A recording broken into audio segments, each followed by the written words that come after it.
Part 1 of our walk at Calvary Cemetery began here in the Great Mausoleum. Within this silent marble domain, we visited with legends from Hollywood's golden past.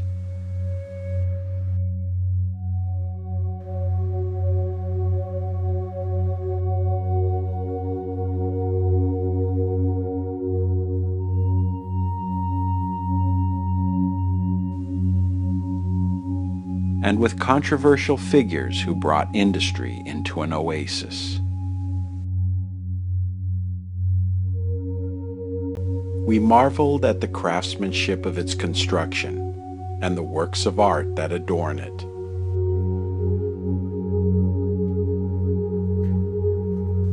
Now we make our way into the sunlight to wander through gardens of stone monuments that are as different as the life stories of those who rest beneath them. Here, the veil between the past and the present is lifted. We will meet people from all walks of life, hailing from the old world and the new, both famous and anonymous. People who set out to build the future, and those whose marks on the pages of history were made by mere chance. Come walk with me into the shadowlands of yesterday at Calvary Cemetery.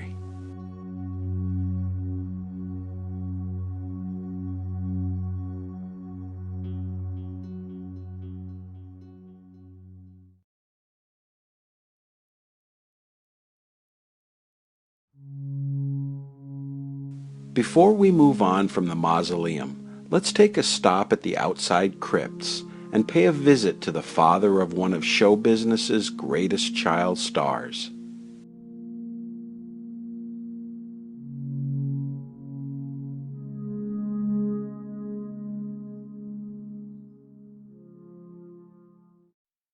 Six-year-old Jackie Coogan was launched into stardom in 1921 when he appeared in Charlie Chaplin's classic, The Kid.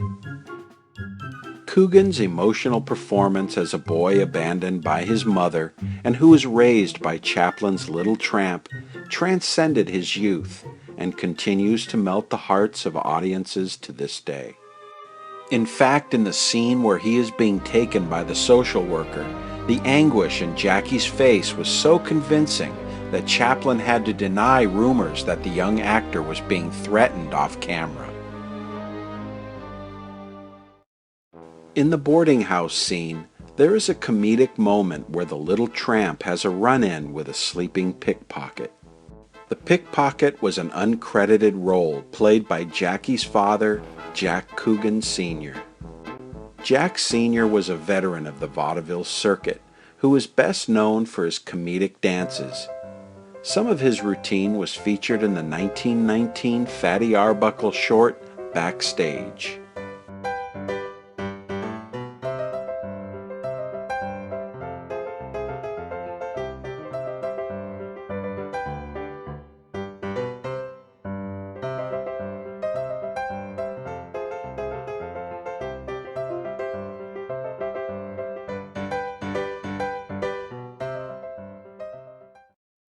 Jackie would become the biggest child star of his day, and by 1920, Jack Sr. and his wife Lillian devoted most of their time to managing their son's career and fortune.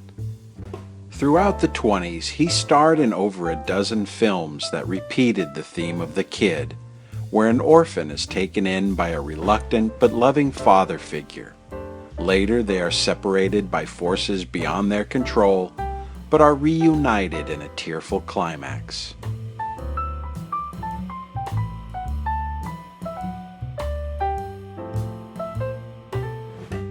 The formula worked, making the studios millions, but as Jackie grew into a young adult, there were fewer starring roles, and just as a new child superstar was about to appear, Jackie's life would change forever.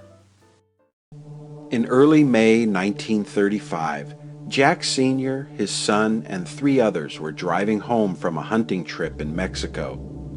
Somewhere on the road near San Diego, Jack Sr., who was driving at a high rate of speed, lost control of the car and it went off the road.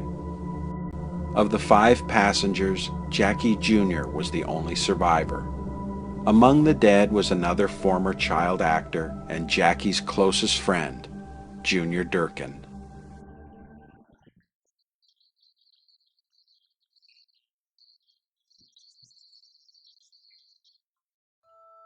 Five days after the accident, Jackie Jr. was released from the hospital to attend his father's funeral. John Henry Coogan Sr. was 49 years old when he was laid to rest here at Calvary. With his father gone, Jackie's future became uncertain. His relationship with his mother was forever fractured when it was discovered that she had wasted most of the money he had earned. It left the former star to go through life a bit like the orphaned character that made him famous. Hidden among the great monuments of Calvary is the marker of May Costello. May was the wife of Maurice Costello, who was one of motion picture's earliest matinee idols. The couple married in 1902 and had 2 daughters who followed them into show business.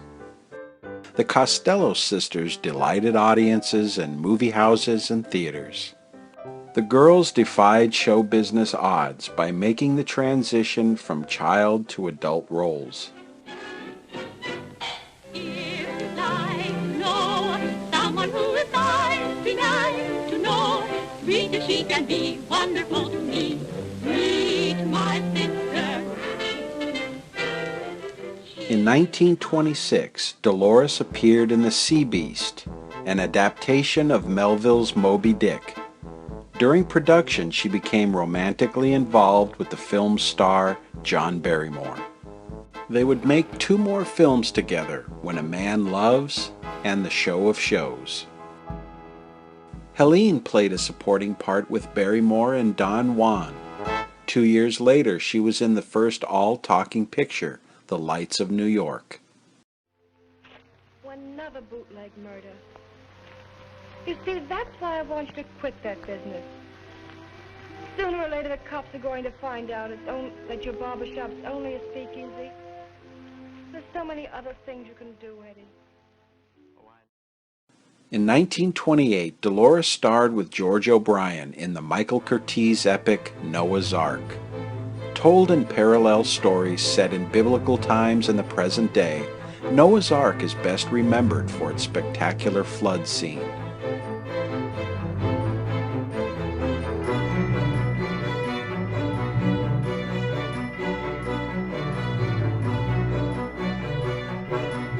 The danger on screen was real.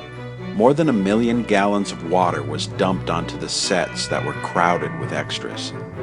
Dozens were injured, and some were said to have even died, but those rumors have never been confirmed. The film was a huge success and had 2 releases, first as a silent and then with sound. It made Dolores Costello one of Hollywood's top leading ladies. 1928 was also the year that 25-year-old Dolores married 46-year-old Jack Barrymore, although it was over her parents' objections. Maurice sat out the nuptials because his son-in-law couldn't prove that the divorce from his second wife was official. Sadly, the joy of the wedding was short-lived. May Costello, who had retired from acting, was already in failing health. She died the following year at age 47. The carved relief of 2 young girls on May's headstone represent her daughters. John and Dolores had 2 children, Dolores Ethel May and John Drew, who was the father of actress Drew Barrymore, ensured that the family name would remain on theater marquees for another generation. By 1930, Helene's career was all but over. However, her name did not fade into obscurity. Through 4 marriages and a worsening dependency on alcohol, her private life became fodder for the tabloids. Dolores had difficulties of her own during this period.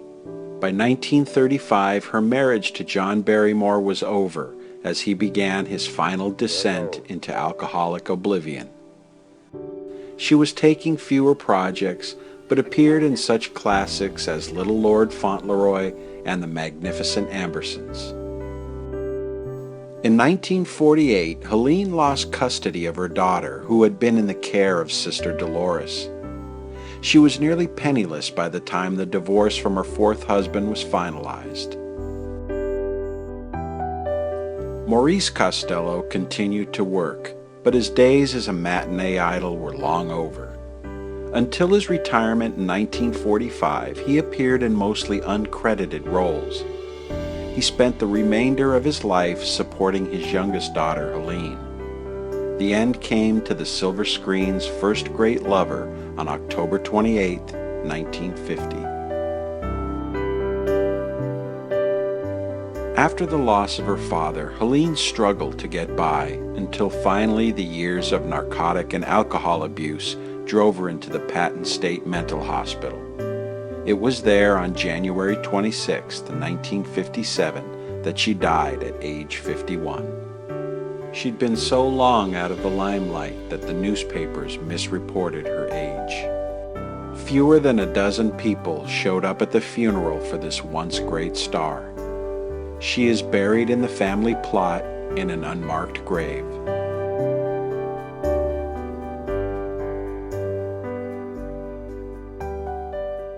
Dolores retired from show business in 1943 and quietly lived out her days on an avocado ranch. She died on March 1, 1979, and was laid to rest beside her parents and her sister. She's the kind of girl everybody loves to like a girl, genuine and true. There are mighty few like my sister. I, Ronald Reagan, do solemnly swear that I will faithfully execute the office of President of the United States. that I will faithfully execute the office of President of the United States. And will, to the best of my ability, And will, to the best of my ability, preserve, protect, and defend preserve, protect, and defend the Constitution of the United States. the Constitution of the United States. So help you God. So help me God. May I congratulate you, sir. On January 20th, 1981, Ronald Reagan was sworn in as the 40th President of the United States. As he stood there on the doorstep of history, perhaps he drew upon his Midwestern roots for the strength and confidence he would need to take on the monumental challenges that lie before him.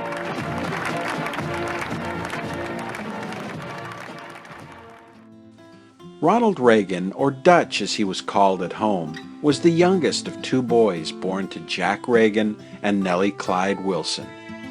The Reagans were a poor family and often moved from city to city wherever Jack could find work. Reagan credited his mother for instilling in him a deep, abiding religious faith and for teaching him to find the best in people. It would be a trait that he would call upon with his own father. Working as a retail clerk, Jack often struggled to find jobs, which was owed in part to his bouts with alcoholism. One incident that left a lifelong impression upon the 11-year-old future president was when he came home one winter night to discover his father passed out drunk on the family's snow-covered front porch. It must have been a startling sight, to say the least. But on instinct, Reagan knew what needed to be done, and he carried his comatose father into the house and put him to bed. Despite his setbacks, Jack was a good man and a devoted Irish Catholic. He gave his son a strong sense of moral values and a determined spirit to fight on towards accomplishing his goals. It's what propelled Ronald Reagan to break into radio, then movies, and eventually politics. Ask them to go in there with all they've got. Win just one for the Kipper. After making it in Hollywood, Reagan moved his parents to Southern California in 1938 and bought them the first home they would ever own. Sadly, Jack died of a heart attack 3 years later at the age of 57. Nellie remained active in church and volunteered to aid sufferers of tuberculosis. She passed away at the age of 79. Jack and Nellie Reagan now rest side by side under a tree on the brow of a small hill in Calvary Cemetery. Although they did not live to witness their son's inauguration, the vision of America that echoed in his words was their legacy. It does require, however, our best effort and our willingness to believe in ourselves and to believe in our capacity to perform great deeds, to believe that together, with God's help, we can and will resolve the problems which now confront us. And after all, why shouldn't we believe that? We are Americans. God bless you and thank you. Thank you very much.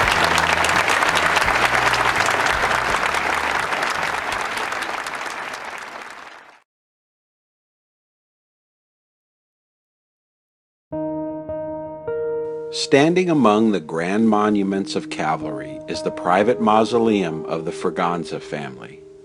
Its finely cut marble is adorned with the image of a Spanish galleon, alluding to the family's Spanish roots. The bronze doors depict two peacocks that symbolize immortality. They are perched on the branches of the tree of life. Beyond these doors rests a larger-than-life comic who was also an early champion of women's rights. Hello, hello, hello, hello, hello. Hello, hello, hello. Well, here we are. It's all in fun. Fun and grief don't mix. Sit right back while I unpack the little bag of tricks. Oh, it makes me so happy to come here when I can. After Delia O'Callahan left home to go into show business, she changed her name to Trixie Friganza. It was a combination of her mother's maiden name and Trixie, a name she picked because she liked how it sounded. For nearly 50 years, Trixie delighted audiences on the stages of Broadway and vaudeville, as well as in film. She was known for her ebullience and plump figure that she used to full comic effect.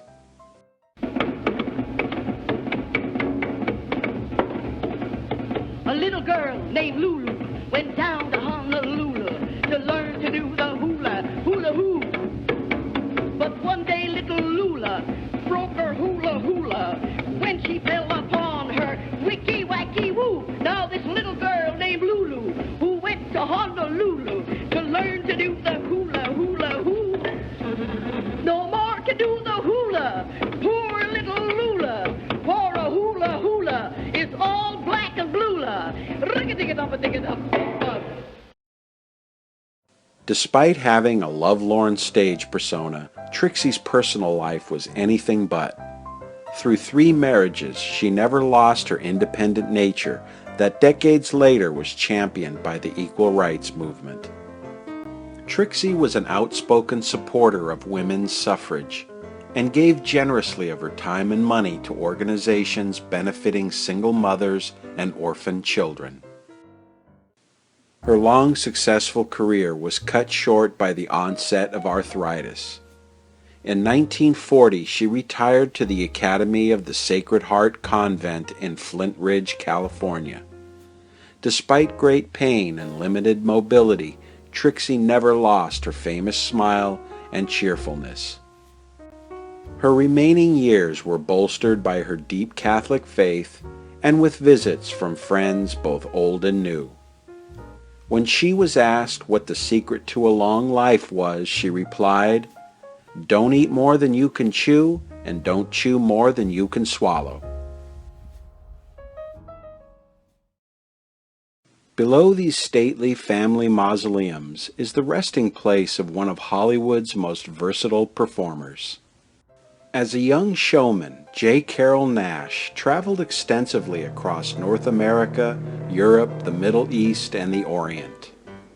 Being a natural mimic, he picked up the many dialects and regional mannerisms that would later define his career. The story goes that he came to Hollywood in 1926 when the tramp steamer he was on broke down off the coast of Southern California. It was a lucky turn of fate, as Naish found work in the movies, and because of his gift of imitation, he was often cast as Italians, Mexicans, Asians, and Arabs, or just about any nationality the script called for. In the 1940s and 50s, he was known to radio listeners as the title character on the popular program Life with Luigi. By Cy Howard and starring that celebrated actor, Mr. J. Carrol Naish. No, worse than that. Word to get around that Luigi Bosco is an pay. Drew Pearson is a find out. He should tell the Congress is a veto you electric a bill and send you back at the Italy. By today's standards, some of his characterizations are considered offensive, but he remained busy throughout his long show business career. Perhaps his most successful undertaking in life was the 44-year marriage to his wife Gladys, who he met on the Broadway stage. By the age of 10, Ferdinand Joseph Lamotte was already a talented pianist. Born in New Orleans to Creole parents around 1885, his father left home when he was 3, and when his mother remarried a few years later, he took the last name of his stepfather, Morton. In his teen years, Ferdinand worked odd jobs for poverty wages until he became a favorite piano player at a New Orleans sporting house, or in other words, a bordello. There he earned as much as $20 a night, a fortune at the time. In the cat houses of Storyville, he sharpened his musical style and earned the nickname that he became known for, Jelly Roll Morton.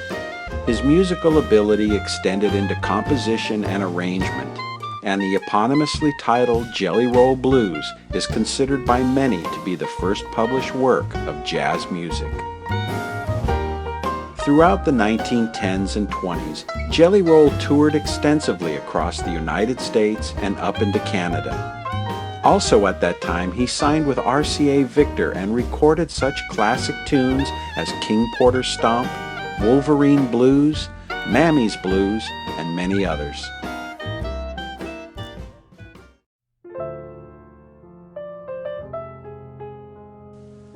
By the 1930s, his recording contract dried up, and he found himself playing piano and managing nightclubs in Washington, D.C.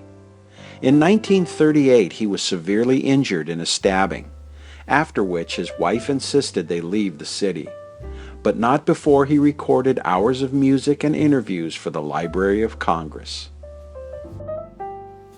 In 1941, Jelly Roll was working in Los Angeles, but in ill health.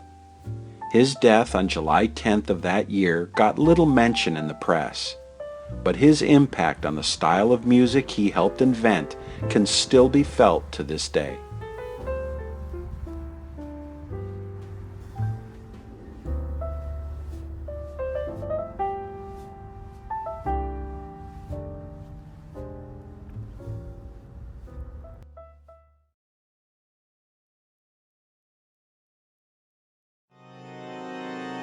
In 1923, filmgoers flocked to see Scaramouche, the new romantic adventure story set against the French Revolution.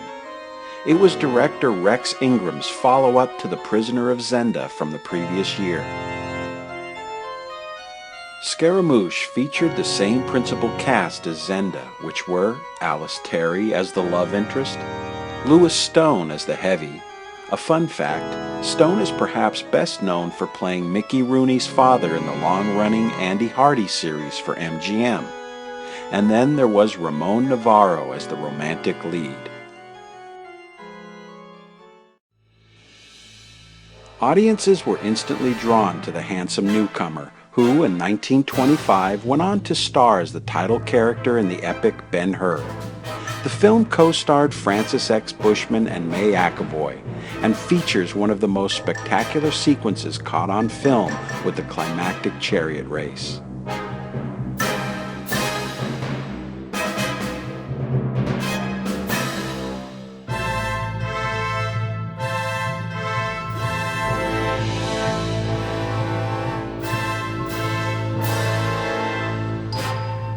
From that moment on, Novarro became one of the most popular Latin leading men, surpassed only by Rudolph Valentino.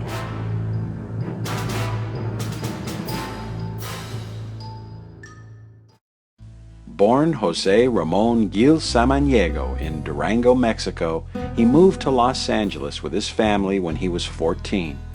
By the age of 17, he was appearing in bit parts in movies. With the arrival of the talkies, he starred with some of the top leading ladies of the day like Joan Crawford, Greta Garbo, and Myrna Loy.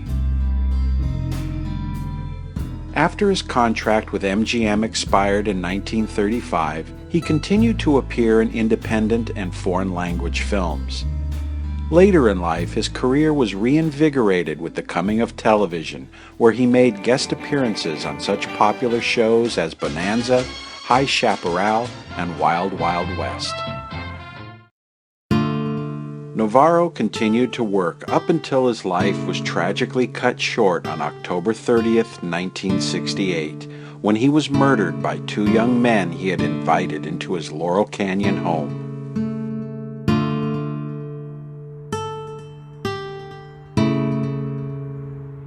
Despite a brilliant film legacy, he is mostly remembered today for the brutal details of his untimely death, details that have been greatly exaggerated over time. But all one needs to do is put rumor aside and behold the image of Ramon Novarro brought back to life on the big screen to know that they are watching a true star.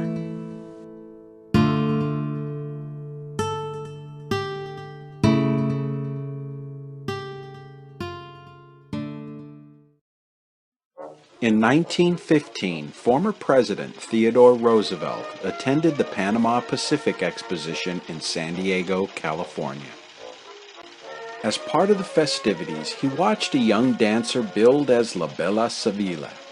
She became the toast of the fair as she danced to the strains of a Spanish guitar.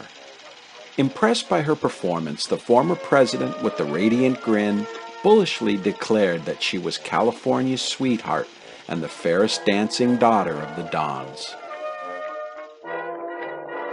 The dancer was Beatrice Dominguez, a descendant of one of the old Spanish families in California.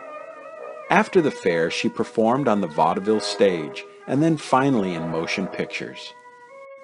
By 1920, she played minor parts in a few films. Then in that year, she was cast with rising star Rudolph Valentino. The pair ignited the screen when they danced the tango in The Four Horsemen of the Apocalypse.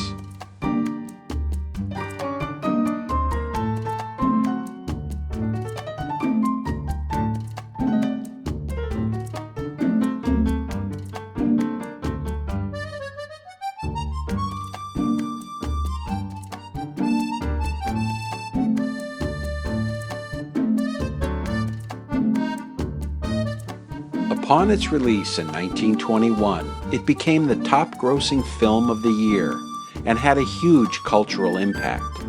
It transformed Valentino from an unknown to a superstar and forever billed him as a Latin lover, and the tango became an overnight dance craze. Naturally, audiences wanted to see more of Valentino's alluring dance partner, but it wasn't meant to be.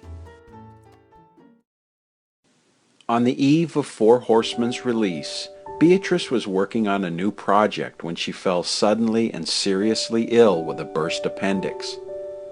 After undergoing 2 separate surgeries, complications from peritonitis set in.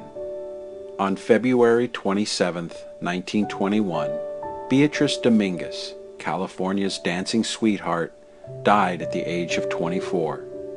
Ironically, in 5 years' time, her dance partner, Rudolph Valentino, would succumb to the same illness. Despite her all-too-brief career, she left behind a legacy that will last as long as people still dance and watch old films.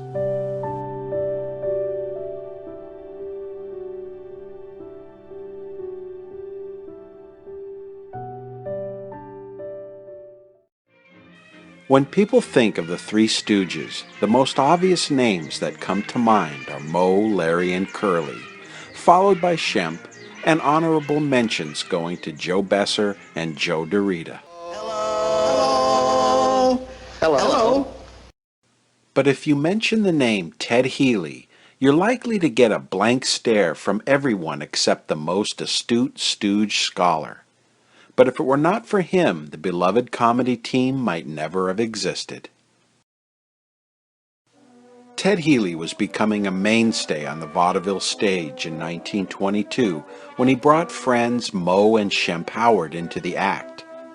When the violin-playing Larry Fine came on a few years later, the quartet of comedy performed under the name Ted Healy and his Stooges. In 1930, they starred in From Soup to Nuts, the first of 13 feature films they would make together. Hello, Glenn. How are you? What's your name, son? John O. David. John O. David. What's the old initial? Yes. What does the O stand for, Oscar? No. Otto?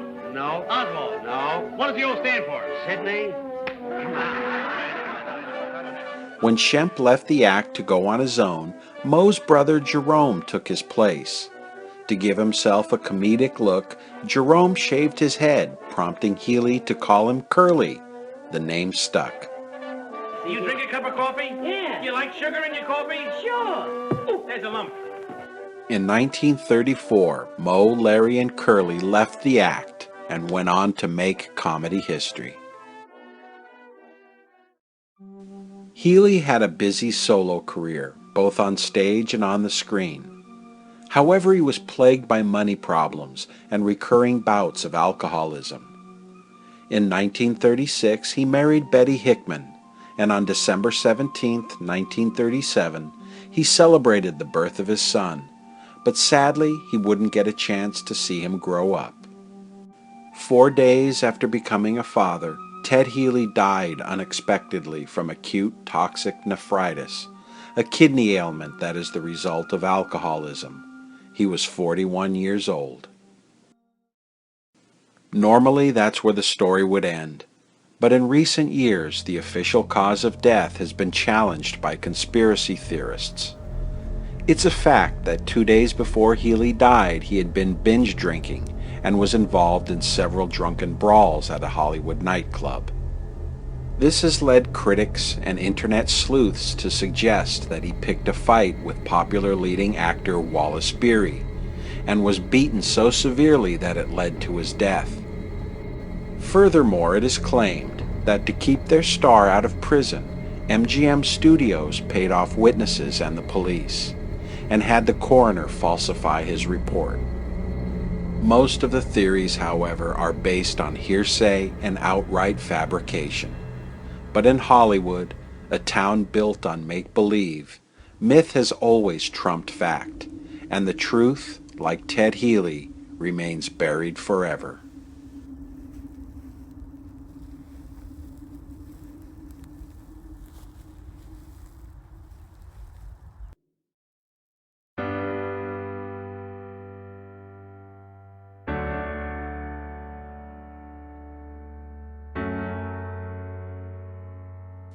Of the many Hollywood legends at rest within Calvary's walls, time has allowed us to visit only a small selection of those fame-kissed few who strutted and fretted their hour upon the stage. Throughout our explorations, we have also seen that behind these towering figures lie very real human beings, who, in their private lives, despite all achievements, stumble and fall the same as we do. But the darkness of the movie house hides all that, and when the blackness is torn by that silver beam, we see upon the screen a ballet of light and shadow, and the images they make are idealized versions of ourselves.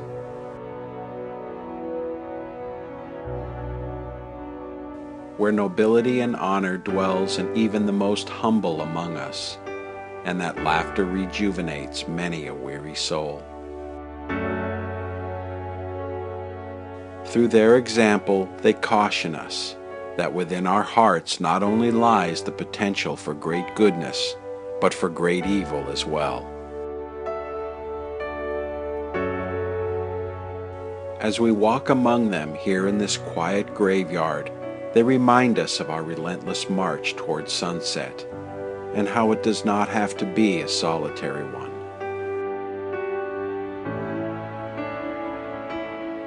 These ageless performers who have gone before us showed above all that we need not fear the necessary end when it comes, because love is more absolute than death.